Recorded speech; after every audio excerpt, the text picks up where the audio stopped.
Craving sophistication? Introducing the newest lifestyle app on Roku. Dive into reviews, behind-the-scenes craftsmanship, and the secrets of aficionados. This isn't just an app, it's an experience. Download the app now on the Roku store. Cigars are more than tobacco. They're tradition, craft, and community. Every person in this industry has a story, and every story deserves to be told. This is Uncut, the full, unfiltered conversations with the people behind the cigars you know and love. From brand owners and blenders to reps and lounge owners, we sit down to hear their journey in their own words. Don't forget to like, comment, and subscribe. Follow us on socials at @TheCigarTV. And remember, cigar culture never stops. For news, updates, full episodes, and how to watch, visit cigartv.com. Stay smoky. So first of all, thank you for even having us here and using your time. I know you got a couple customers in here, but I really appreciate you taking the time to sit down with us. The whole point of us interviewing somebody like you, especially you're so close, you're in the Tampa Bay area, you're in St. Pete, you're within Cigar City, right? And this is such a huge thing for our culture in Tampa and for especially your family, but you've been in this industry so long. In fact, you, correct me if I'm wrong, originally were from Cuba. Yes. Your whole family, not just your whole family, but you were originally from Cuba. Correct. And you were there when the transition was not only when you were growing, right? When your family was growing, and you were younger, obviously, then. Yeah, I was a little boy. Yeah. What was that like? Just memories back then of being. Well, I don't remember a whole lot about Cuba. Yeah, I was 5 years old, but so young. But I do remember our house. I remember our farms. I remember my grandparents' house. I remember, Right. As a matter of fact, there is some video footage of my brother and I in the tobacco fields. Our farm was called El Retiro, and it was right there in the woods of Ajo. Do you remember leaving? Yeah, as a matter of fact, I do. Somewheres, I remember getting on the airplane. We flew to Jamaica, and we stayed in Jamaica, I don't know, a little while. And then, of course, we came to the United States, and then, of course, one of the things, everything was lost. Everybody that had anything in Cuba lost it. So all the tobacco farmers, everybody, they lost their fields, they lost everything they worked for generations. Right. So we got here to the United States. We came to Tampa. My father and his family obviously had ties with the cigar industry here, so my father was able to get work immediately. So you guys actually came to Tampa first? Yeah, we settled here. Really? Yeah. Okay. Tampa was great. There was a time where my dad was considering moving to Honduras and that was my understanding. Yeah. Is the manufacturing into but after we stayed in Honduras for a while, and my mother said no way. Yeah. I didn't leave. We didn't leave an oppressive regime to come into a country that, and of course. Honduras, Nicaragua was just on its beginning stages of creating another cigar industry in there. Right. It was the alternative places to go grow tobacco. Well, the blenders, the master blenders, and the growers, and everybody from Cuba were still. Yeah, everybody went over there, Nicaragua and Honduras. Right. So, but it was very rural, man. It was rough. It was, now it's nice. And you were you were very little. How old were you? Like probably 7. I guess you were 5 when you were there, right? So were you 7, 8 years old when you moved, or? No, we moved. We got here. I was 5 years old when we got here. When you got here, to the United States, yeah. Okay, and so you grew up mostly in Tampa. Mostly in Tampa. Yeah, and still having family. Cigar City. Right, absolutely. And still had family in Honduras and Nicaragua eventually as you we had ties. Obviously everybody that the guy that had great vision was Angel Oliva, John Oliva's dad. Right. He had already invested in some land to grow tobacco in Nicaragua and Honduras, and also some farms that existed that became tobacco farms. So we had a big void to fill.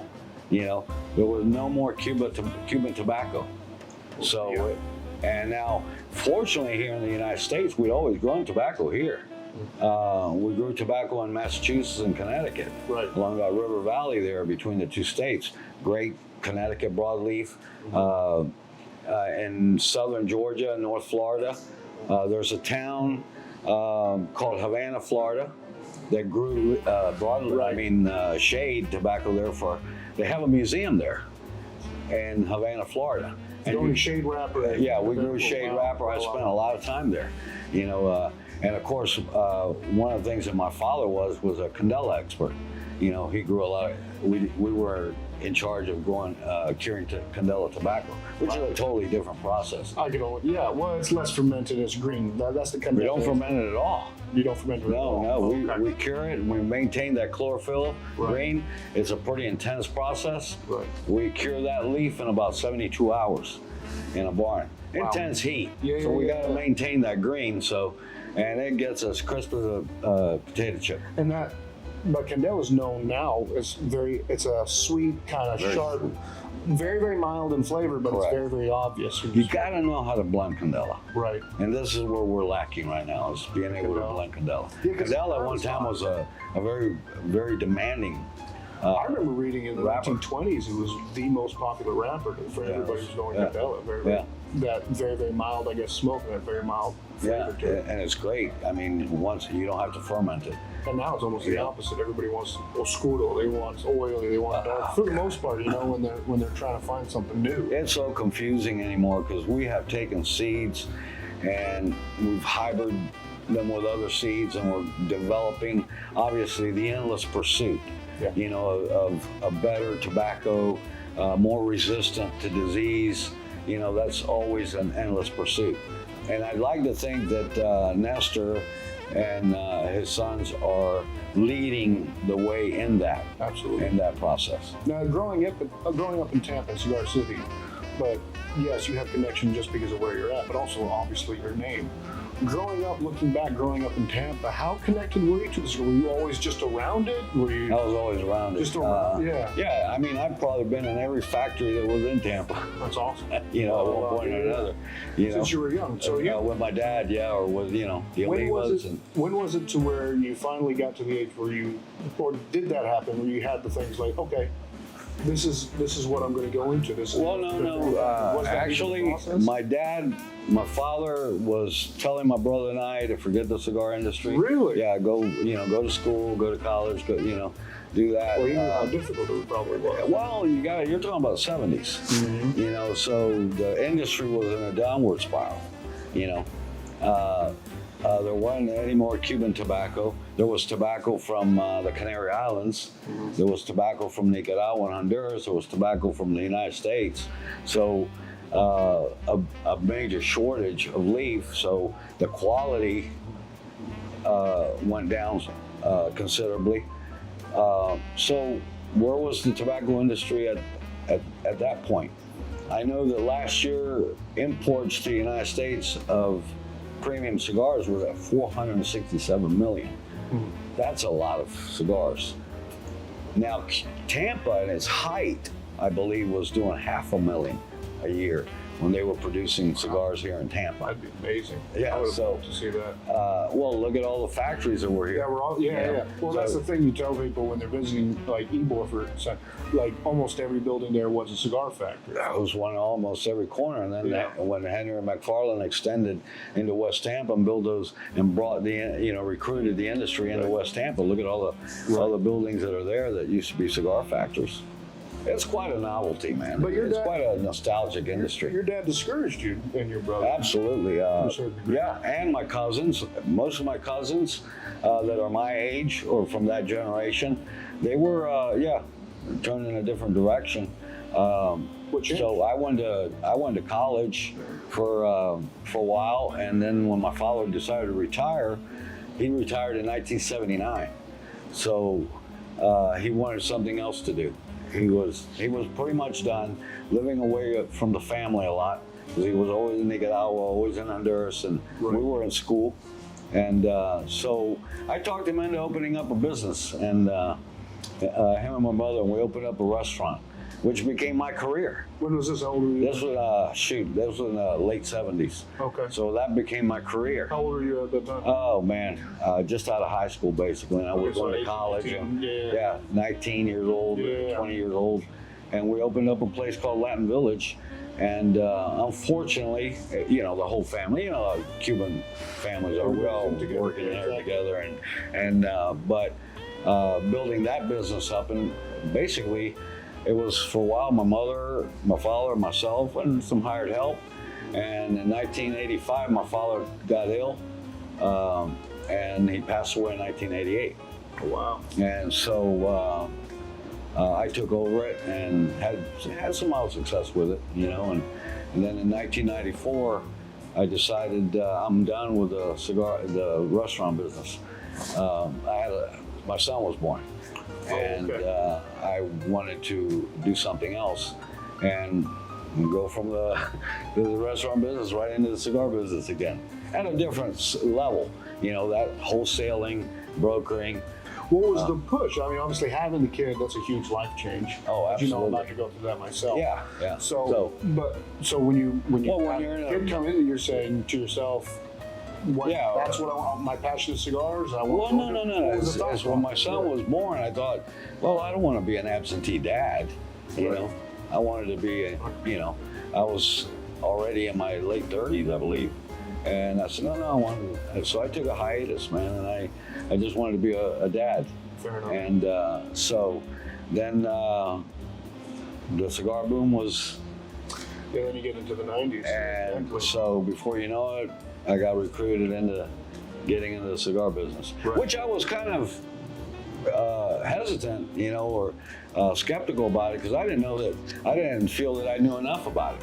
Really? Yeah. Even though you grew up Even though I grew up around more about everybody else you're And working sooner or later, I became an independent broker, you know, for cigars, and I put a portfolio together. And a guy that was very, very helpful to me was Don Barco. They used to own King Corona cigars, and my uncle Sabino, because he had a Diamante cigars, a brand at the time. So between them two, helping me along. And then before you know it, I got my cousin in Miami calling me, you know, because we were coming out with a Plasencia line, the Don Sixto line. And hey, man, you know, so. And this is all during the 90s. Yeah, this is in the mid-90s, all of a sudden. And also you were telling me a little bit of the struggle during the cigar boom during the 90s, not being able to get leaf at the same time. So everybody's coming up crazy and recruiting you to do this, but it was crazy. Some of the things I saw, you know, when I go to my cousin, one of my cousins had a warehouse in Miami called Pure Leaf Tobacco, and he sold leaf. He grew in Ecuador, and that's where I used to hang out whenever I go to Miami, you know, into a cigar warehouse. Right. So, and that's where, you know, I ran into Gilbert Oliva. I met him over there. I met Lito Gomez, Ernesto Carrillo, all these guys, and we'd sit there and have coffee and smoke cigars, and just talk about the industry. So before you know it, I had a portfolio, and then I'm traveling all over the place. It was kind of a little disorganized, and I didn't really know my place yet. So we put a warehouse in Tampa, in West Tampa, and I worked from there. And then I did it for several years, and I didn't really care for the travel. Right. Like I said, here I got out of the restaurant business, so I wouldn't be an absentee dad. Right, and now you're traveling. And now I'm traveling, and what's going on, right. So now, that being said, I love the industry. This is an industry that is easy to fall in love with. Yeah. You know, even when I was a kid, man, it's going into cigar barns, carrying tobacco, just a camaraderie there with the farmers, the growers, you know. Having that connection. Yeah, and when we did tobacco in North Florida, South Georgia, I was my dad's interpreter at the age of 9. So by default, whether you want to learn about tobacco or not, by default, you're learning the whole thing. Massachusetts, Connecticut, same thing. Cousins my age, they went through the same thing, interpreting for their dads. Right. My uncle Eduardo had his kids. We all went into different professions. Now Nestor, dad, he went to Nicaragua and started a farm not too long after we left Cuba. Right. And the poor man, he went through the same thing in Nicaragua that we went through in Cuba, lost out, and went to Honduras. You talk about a man with some what do you call it? Resistance? Yeah. And perseverance. Perseverance, yeah, absolutely. Sixto Plasencia. Sixto Plasencia, yeah. Absolutely. Yeah, I take my hat off to him. And then, of course, Nestor, his son. Oh, yeah. But now, correct me if I'm wrong, Nestor's the one that went and got his degree in agriculture? He did, and his son as well. Oh, and his son as well. Yeah. And that, knowing that, I think also the Fuente family, how Carlos' son Carlito, Uh, he also studied the tobacco going to Cuba and being on the fields, knowing it. you know what? differently from us. I know that I used to run into Carlos Fuente, Senior, at my uncle's house occasionally. Yeah. And yeah, well, you know, Fuente Cigars, Well, especially living in but Tampa. he had a factory here in Tampa, and they Right, machine-made yeah. cigars back then. And I know that him and my uncle had a good connection. But Carlos Fuente, I remember when he was in a band, you know, playing in a local band. Oh wow, I never It knew was that, pretty yeah. popular here in Tampa. Really? Yeah, called Pieces, and it was a local band, and every Cuban party, every Cuban quince, Pieces was there. What And great. Carlito Fuente, I think was I think he was the keyboard guy.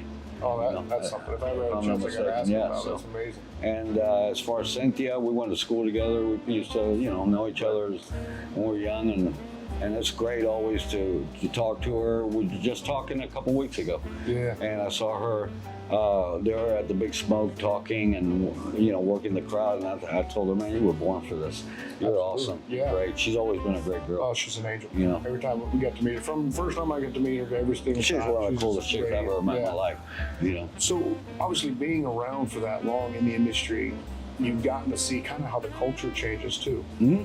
Yeah. How have you seen it? First of all, how it used to be to now, and then where do you think it's going as far as the community, the cigar smoking community, not just the families like you that are actual growers, manufacturers, retailers, but also the community of actual consumers, people that go to cigars for the community around them, for their peace, for their pleasure, for their relaxation, looking to cigars for all those different things, right?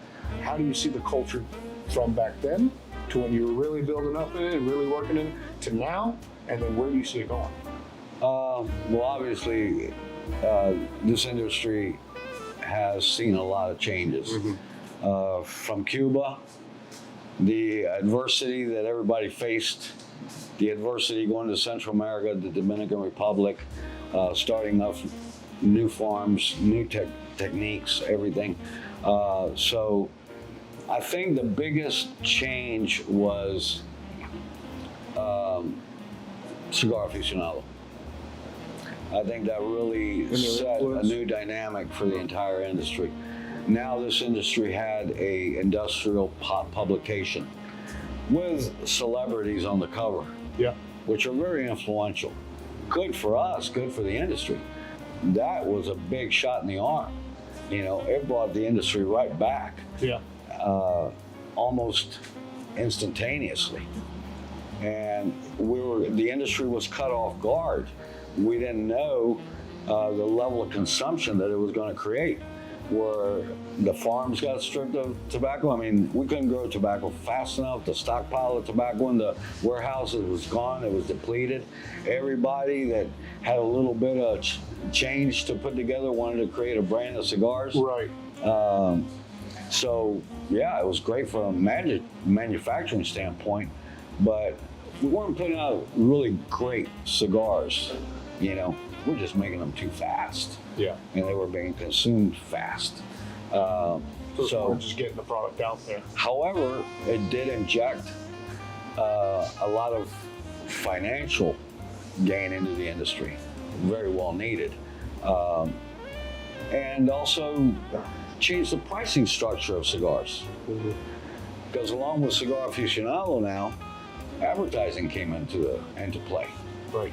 So, and ratings came into You think that was a existence. good thing? I think it is good for the Yeah. industry. Yeah, Overall? Overall, yeah. I think it's always good. I think it's always good to keep certain cigars up in the limelight.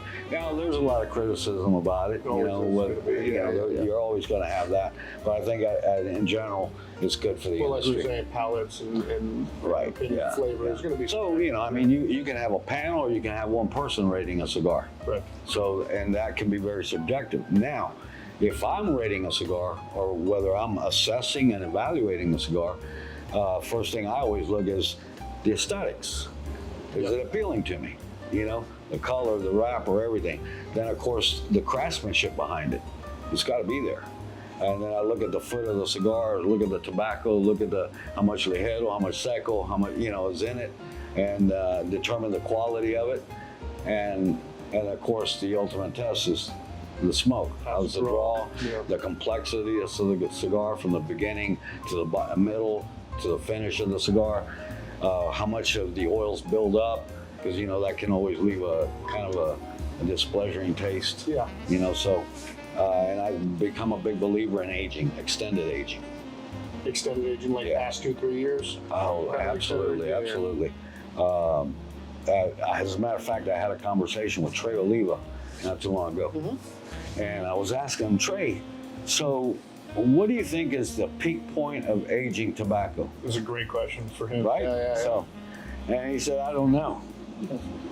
So, now this is a family that's been doing this for 100 years, growing and curing tobacco and selling leaf. He said, I don't know. I said, really? He goes, man, when we bale it, we sell it. That's fair enough, yeah. Yeah, fair enough, right? Fair enough. So I think the question should go to like guys like Pepin Garcia or Ernesto Carrillo, that they may buy bales of tobacco from Oliva, and how long are you going to store it and age it?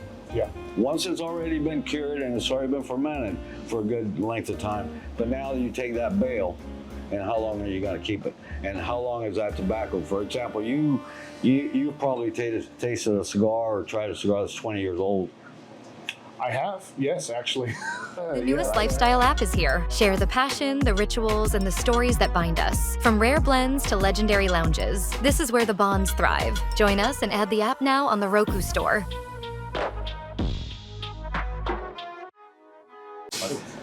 So you were saying, yes, I have smoked at least one cigar that's been at least 20 years old. I have at least had one. What was the outcome of that? I think I was searching in it, so it was extremely smooth, very, very nutty when I had it. I'm trying to think of what I had. I think it was like a 20-year-old Perdomo? I don't remember that. It was a Torpedo. I remember the cellophane I took off was amber. It was darker than this yellow sheet. It was just dark. Super smooth. A little muted, in all honesty, as far as flavor. I think I was just entranced with how old it was, and I was thinking of the history of it for me. But if I was just to judge it straight up, as smooth as it was, I wondered what it smoked 10 years before that. It lacked flavor. It did. It's just like I wonder what was lost, because I got a little bit from it, but I really wondered if it had more 10 years before that, or even 5 years before that. Well, I could make this analogy as you take aspirin, for example. You let it sit around, it loses its potency. Yeah. And just like anything else, whether it's tea, whether it's herbs, you got to use them by a certain time. Correct. Or it's going to lose its potency. And I think tobacco is no exception. It's going to lose its flavor. It's going to lose its lust, if you will. I have some cigars in the humidor that are probably about 30 years old. Wow. Yeah. And so a friend of mine bought an estate sale. And there was about I don't know how many boxes of cigars, but he brought me about 3 or 4 boxes of cigars and says, see if you can do anything with them. I said, wow. So I took one out. It's in fair condition. And I said, well, let's leave them up there for a while. They've been up there for about a year now. And not that long ago, I took 2 of them out, one for a guy that comes in here to smoke cigars, and I told him, try this out. He said, well, if I like it, I'll buy the box from you. Yeah. And it's okay. So he tried it out, and he said, nah, it's not there. And I smoked one. I wouldn't buy it either. This age, it's like one thing when these shops that sell the pre-embargo Cubans. Mm-hmm. You're really buying them because they're pre-embargo Cubans. Even so that they're Cuban, it's a great thing. It's awesome. It's history. But they're over 60 years old. It can't be flavored anymore. I wouldn't buy it. Exactly. And especially for the price that you'd have to buy one at. Yeah, I personally would not. Yeah. But and I've talked to rollers, and that's a key thing too for blenders to know. I mean, that's why that's a whole other art craft. Is different leaves from different regions will age differently. Some better, some worse. and you have to know how they age together. That's beyond something I think I can honestly You know, do. it's, yeah, when we get into that level of blending, Yeah. you know, that takes a special guy Yeah. that can know the flavor effect of this leaf, that leaf, whether it's criollo grown in Jalapa, whether it's olor grown here, or piloto grown in this region, that region. In different regions, same seed grown in different regions have different characteristics, Yep. and that guy knows. That's a gift in my mind. Absolutely. You Yeah, know? those guys are precious. And then there's some people that have very, very sensitive palates. I remember one time we were getting a sample of some cigars for somebody that we were going presumably to make cigars for. So I get these samples in from Miami, and I go to my uncle's house. And I said, Theo, I want you to try the cigar. Whatever he says, Right. it's in stone. All right, so his son Orlando, which I love to have him around because he's a great guy to bounce things off of. Yeah. Because he grew up just like me, and so we all sat there outside under the old oak tree and lit up some cigars, and he tries it. At this point, my uncle's in his late 80s, and he's smoking it, and he says, "There's wrapper inside the filler." I said, "Really, you think so?" He goes, "I'm sure of it." And I look at Orlando and I'm thinking, is he for real? Yeah. And sure enough, we took the cigar apart and there's a wrapper in the filler. Wow. I don't have that. That's crazy. I pride myself in having a somewhat decent palate that I've developed over time. Being able to set something like that, takes decades, right? Exactly. To be able to do. Exactly. Now you probably better than me, but there's such depth that you can go into as far as the art of cigars, not just growing it, manufacturing it, and enjoying the cigar. How do you? You good? Okay. So not just that, but how do you communicate that to your customers when they come in? Well, I mean, there's obviously a customer usually comes in the door and he either knows what he likes and may ask you for a suggestion. But some of the guys that may be novice or looking for a path on how to discern a cigar, my suggestion for them is usually your safest bet is usually going with a traditional or generational family. Okay. Know who they are Yeah. first and foremost. This is their heart and soul. So, number two, when you get a cigar, see what level it is as far as strength level. Is it something that you like? Now, I heard this recently. Somebody told me if you like your cigar with your coffee with cream and sugar, your palate will usually direct you towards a milder to medium cigar. Uh-huh. If you like your coffee strong, that'll take you to a. Now, I've never put that to the test. Interesting. But it is an interesting concept. Oh, yeah. So I usually tell a guy, look here, let me give you a little bit of guidance. And after all, it's your hard-earned money. Absolutely. So, and some cigars can get a little pricey. So say get a cigar within your budget. And one thing, for example, when I go into a humidor, let's say I'm going other than mine in some retail store, I may look at a cigar, first thing in my hand, I know what it weighs. I know the density of it. And usually a dense cigar with a little bit more weight to it, you have less air. And we go back to chemistry. Yeah. When there's more air in the cigar, along with heat, Right. it's going to create a little harshness. Correct? Yeah. So that's just science. So I may run my fingers up and down the cigar, and I may check for some anomalies, or maybe some nuts if it's Right. too hard in some areas. If it's consistently what we call parejo, nice, okay, it pass that. And then you look at the foot and see the tobacco. What am I looking for? I'm looking for resiliency, some rich, resilient color. So Like darker color, or just not like dull. bright, or Yeah, I don't want to see dull. dull greenish, yellowish, Yeah. too much of that.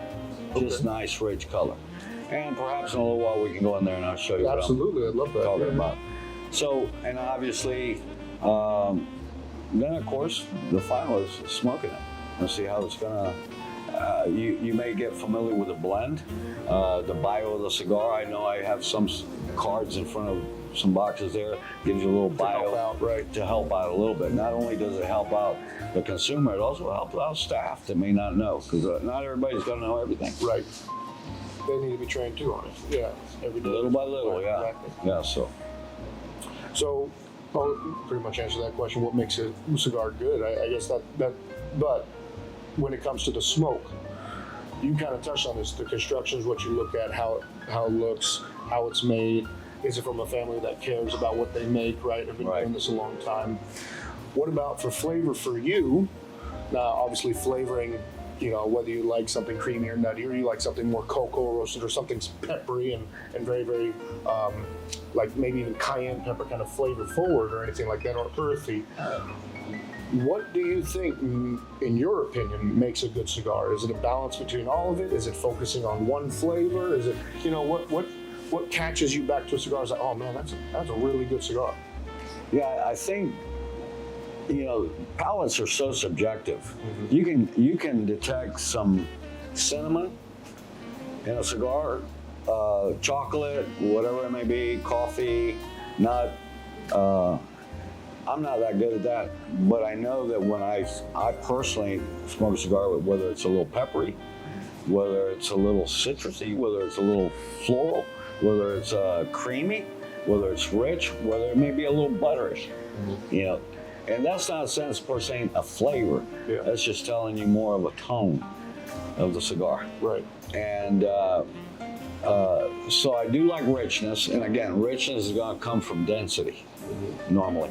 And if you put ligero, obviously it's going to be a little fuller. So you can always detect how much ligero a cigar has in it by looking at it, So that might be a little too full for my mood right now. Fair enough. Or the second one, the Visos, which is a milder tobacco. And that's maybe your mood. So if you teach some of the guys what to look for, Yeah.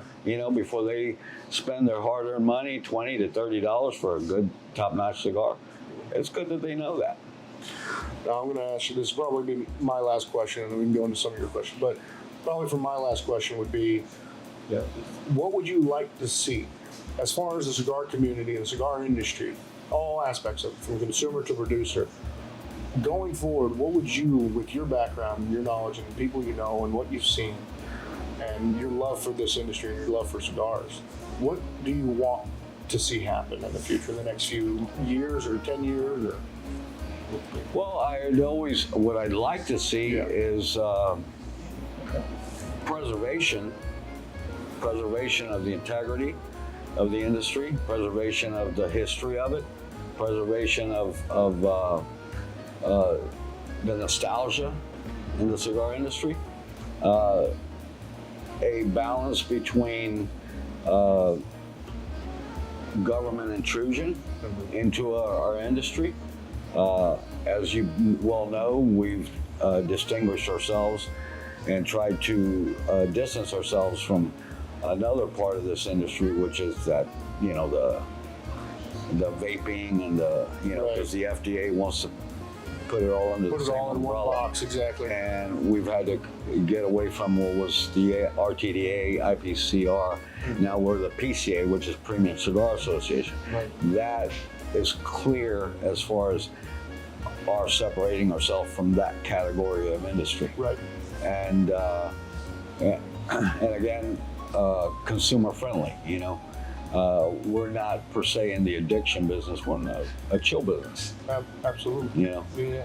So, and I'd like to see that being a little bit better recognized.